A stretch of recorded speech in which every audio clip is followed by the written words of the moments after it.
बिहार में बीजेपी और नीतीश कुमार के एमपी कामयाब हो जाए।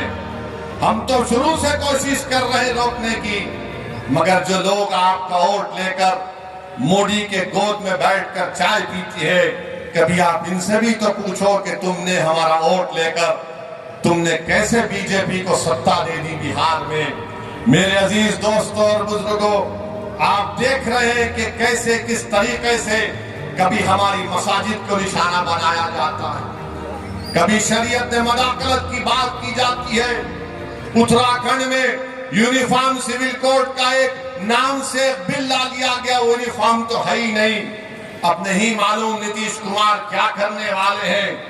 बीजेपी के साथ मिलकर बैठे हैं। यहाँ पर फसाद हुआ था 1 साल पहले, 100 साला मदरसे को जला दिया गया। मैं तुमसे पुकार पुकार कर कह रहा था, कहां वो सेकुलरिज्म के दावे करने वाले, कहां है तेजस्वी यादव। जब 100 साल के मदरसे को जला दिया गया, कोई आवाज नहीं उठी। एक 12 साल के बच्चे को सीवान में पकड़कर उसको 8 दिन जेल में डाल दिया गया, किसी ने आवाज नहीं उठाई। मैं कह रहा था, पुकार रहा था। मेरे भाई याद रखो, अगर तुम्हारे लिए कोई लड़ने वाला नहीं होगा तो जुल्म जारी रहेगा। हमारे वतन अजीज की हकीकत यही है कि जब तक तुम्हारी आवाज नहीं होगी, तुम्हारा कोई पुरसाने हाल नहीं हो सकता है। जब तक तुम्हारा नेता नहीं होगा, कोई तुम्हारा काम नहीं कर सकेगा। आप बताइए, इतनी बड़ी तादाद में सर्वे हो गया, का सेंसस हुआ, जो अख्तर भाई ने मुझे यहाँ पर बताया कि इतना बड़ा सर्वे यहाँ पर हुआ सुरजापुरी बिरादरी का। अख्तर भाई ने बताया कि सुरजापुरी बिरादरी 24 लाख है और उनको नौकरी मिलनी चाहिए 38,000 के करीब, और उनको नौकरी मिली सिर्फ 15,350। क्या सुरजापुरी भाइयों ने कि फिर फैसला कर लेंगे कि तुम इनको वोट दोगे? सोचो आपको मैं बुरा लगता हूं ना, इनकी मेरी बात बुरी लगती है तो ये तो गवर्नमेंट कह रही है। ये मैंने अपने घर से बनाकर नहीं लाया हूं, ये बिहार सरकार का डेटा आदादोशुमार है। हमारे शेरशाहवादी भाई जिनकी आबादी 13 लाख है, उनको नौकरी मिलनी चाहिए 20,421 और नौकरी उनको मिली सिर्फ 5,734।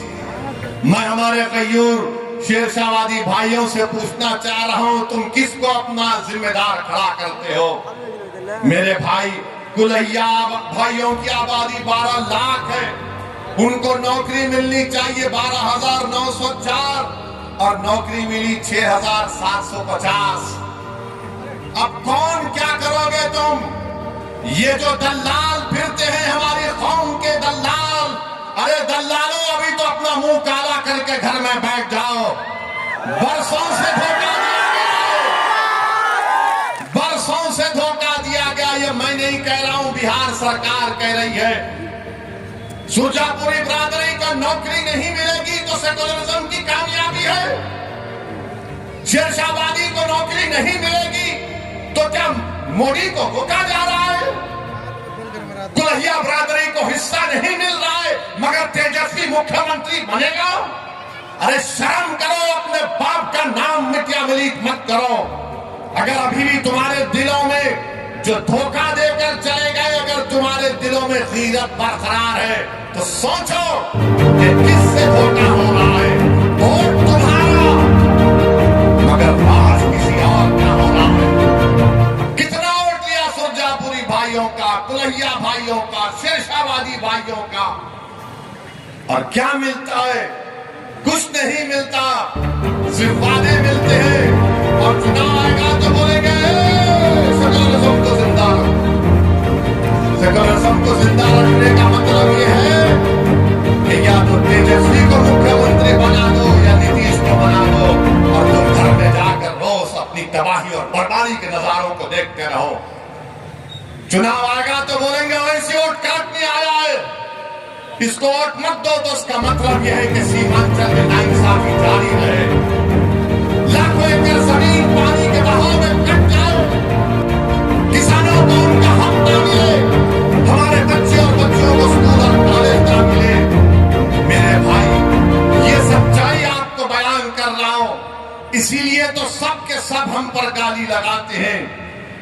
पर इल्जाम लगाती है। मैं सच्चाई को तुम्हारे सामने बयान कर रहा हूं। मैं कोटखाली की जनता से और बहादुरगंज की जनता से अपील करने आया हूं, ठाकुरगंज की जनता से अपील करने आया हूं कि आप और ईमान को मजबूत करिए। जब मैं ये कह रहा हूं सुनिए, बोर्ड बनाएंगे कहा था ना, जी यही कहा था। हमारी बात का यकीन कर लो। सीमांचल डेवलपमेंट बोर्ड कहा गया, हजम कर गए तो उसको भी। जब वोट लेना आता है तो सब खड़े होकर झूठी बातें करते हैं। क्या कहा था तेजस्वी ने कि हैदराबाद से ओवैसी आया, इसको बिरयानी खिलाकर भिजा दो। अरे तेजस्वी, तुमको कभी खाने की जरूरत पड़ गई तो हम अपने घर से भिजाने को तैयार।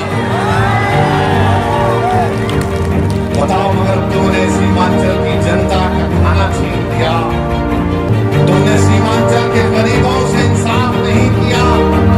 तुम तो डिप्टी चीफ मिनिस्टर बन गए, चाचा को मुख्यमंत्री बना दिए और खूब तुमने गुलाब जामुन खाए, खूब मलाई खाई, मगर सीमांचल की जनता परेशान है। तो इसीलिए हम आपसे अपील कर रहे हैं कि आप आने वाले चुनाव में मुत्तहदा